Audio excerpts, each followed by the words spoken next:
the soldiers shouldn't. I shouldn't. Yeah. But I'm not turning into media circus. I'm showing you vision of your reaction to his explanation about what happened on the day in the operation in which McKinney was killed. How's that turning into a media circus?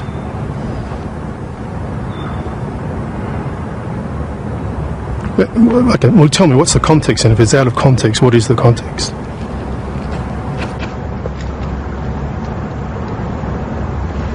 You're not saying anything, Tony.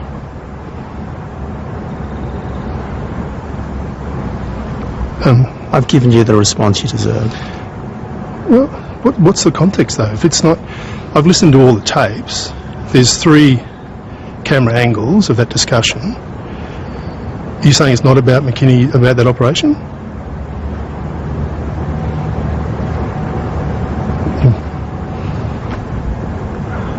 Well, what is the right context? I'm asking you.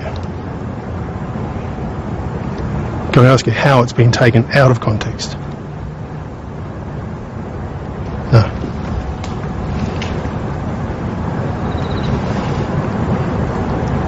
Nothing else to say, Tony? Okay. Just turn the cameras off. And then you've got Tony Abbott telling his MPs, his front benchers, don't appear on dangerous programs like Meet the Press because they might actually ask a question or two, which Mr Abbott runs away from. He was asked about a cover-up a few weeks ago. He cut off the press conference and ran away. He runs away in the Parliament. Everyone saw him running away in the Parliament. The doors. And when it dawned on them, Tony Abbott and 2 other opposition MPs dashed for the door to neutralise Craig Thompson's vote. No! Lock the doors, too late. But how is that any different to the baby bonus, for example? Well, look, they just are. Why do we call a rose a rose? We just do. I am trying to be as open and accessible to the Australian people as I possibly can be, and I suggest the Prime Minister should do the same. Doors. And when it dawned on them, Tony Abbott and 2 other opposition MPs dashed for the door to neutralise Craig Thompson's vote. I am trying to be as open and accessible to the Australian people as I possibly can be, and I suggest the Prime Minister should do the same. Did you go too far yesterday? He shunned repeated questioning over an issue that's dividing the country. I had something to say about that yesterday, and again, I'm happy to let that stand. But things got awkward for the opposition leader too. I wish the speech to stand on its own today. Over his comments backing the rights of farmers to deny miners access to their land. I had something to say about that yesterday, and I'm happy to let that stand. He repeated the same line 10 times over 2 minutes. This is quite embarrassing. Well, you might be embarrassed, mate, but as I said, I've given a speech and that's the way it is. Did you go too far yesterday, do you think? Are you back in the way? Yeah. Is he going to say anything? You think he wants to turn around as a crack? I'm out of there. I'm not going to say anything. As they were before the trip. Can we just clarify what you said before? Are you saying that we journalists are being spun by Labor, sir? Tony Abbott faced some hostility of his own. Good morning, sir. How are you? Oh, really? Mr Abbott insists the carbon tax will cripple the coal industry.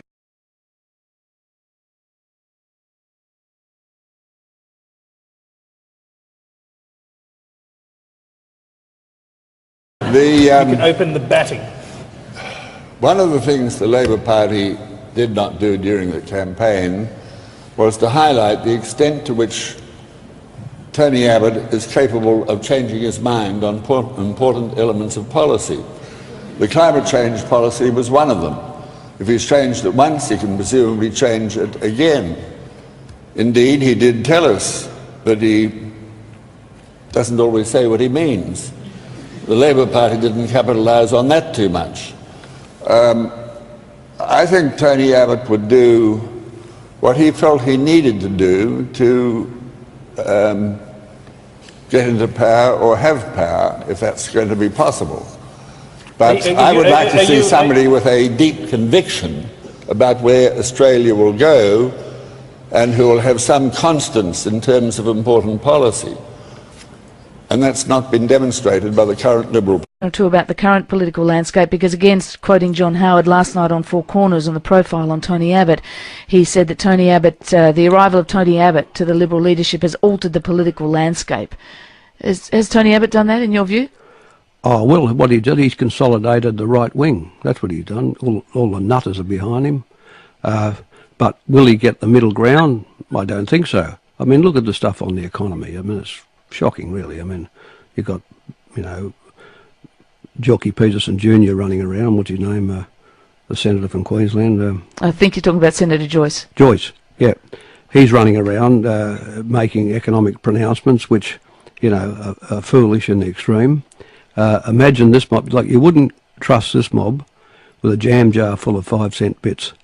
Why is the electorate going off the Rudd government, though? What, in your view, is the Rudd government not doing enough? No, fashion. All talk, no action is the crime. Let's be clear about this. The government did a miraculous job in saving the Australian economy from the deepest recession that has come along since the Depression. You know, the one country out of the 26 member states of the OECD that had no negative growth. I mean, the Rudd government should be re-elected on that basis alone. I mean, getting that right was just, if they did not any other one thing in this parliament but saving us from the massive crunch which is happening in Britain and the United States now, and in Germany and France and places like Greece, to save us from that kind of that kind of holocaust, which was economic holocaust, they deserve re-election. But I think the point is this: the emergency is over now. And the Prime Minister understands this, and this is why he's on things like health. He's trying to deal with these long-term structural issues. I mean, they're hard to do. I mean, health is a very tough thing to do. Oh, look, I mean, if Tony Abbott ends up the Prime Minister of Australia, I mean, you've got to say, God help us. God help us, you know. An intellectual, truly an intellectual nobody, and no policy ambition, you know. I mean, is that all there is? You know the song? Is that all there is? I mean, is that where we'd be? Really? I mean, I used to... Look, he turned up in the last couple of years when I was Prime Minister. I regard him as a sort of resident nutter on their side, you know.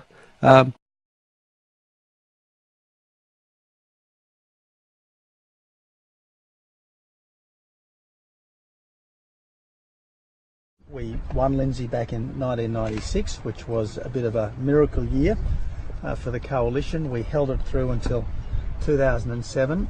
We had a fabulous local member and a very important member of the former coalition government in Jackie Kelly back then, and I think Fiona can be every bit as good as Jackie was. Well, actually, a lot of people are comparing Fiona to Jackie Kelly. What have they got in common? They're young, they're feisty, I think I can probably say have a bit of sex appeal, and they're just... And in so doing, I say to the Leader of the Opposition, I will not be lectured about sexism and misogyny by this man. I will not. And the government will not be lectured about sexism and misogyny by this man. Not now, not ever. The Leader of the Opposition says that people who hold sexist views and who are misogynists are not appropriate for high office. Well, I hope the Leader of the Opposition has got a piece of paper and he is writing out his resignation. Because if he wants to know what misogyny looks like in modern Australia, he doesn't need a motion in the House of Representatives, he needs a mirror. That's what he needs. Let's go through the opposition leader's repulsive double standards, when it comes to misogyny and sexism.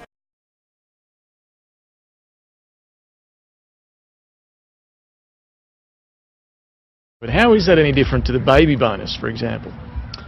Well, look, they just are. Why do we call a rose a rose? We just do. How you can make one promise in 1 month and then completely change it the next. Well, what happened in that month where you had this sudden explosion of vision? Well, again, Kerry, people will make their own judgments about me, and if but I'd like you to explain it. Yeah. Well, you know, Tony Abbott feels with conviction we will not have a new tax. In any way, shape or form, we won't have a new tax. A month later, you do. Well, you know, again, Kerry, I know politicians are going to be judged on everything they say, but sometimes in the heat of discussion, you go a little bit further than you would if it was an absolutely calm, considered, prepared, scripted remark, which is one of the reasons why the statements that need to be taken absolutely as gospel truth is those carefully prepared, scripted remarks. So every time you make a statement, we have to ask you whether it's carefully prepared and scripted or whether it's just something on the fly. Look, we no, can, seriously, this is a very serious question. But all of us, Kerry, all of us, when we're in the heat of verbal combat, so to speak, will sometimes say things that go a little bit further. Mr Abbott, we're not all leaders of major political parties who are either Prime Minister or aspiring to be. Affected by Australia's tax situation, and I'm going on the facts that are outlined in their results statement that they've issued. Have you actually read BHP's statements? No, but... Have you now read that report, that BHP report? And I had read BHP's statement at 3:45. So why did you tell Lee Sales on the 7:30 report that you hadn't read it? Well, Lisa, I was denying something that was being attributed to Marius Kloppers. I wasn't actually saying I hadn't read it because I had read it. But that was a direct question that she asked you. She said, have you read the report? And you said no. Have you actually read BHP's statements? No, but there was a whole lot of rapid-fire accusations coming from Lee at the time. Mr. Abbott. I mean, if Tony Abbott ends up the Prime Minister of Australia, I mean, you've got to say, God help us. God help us, you know. An intellectual, truly an intellectual nobody.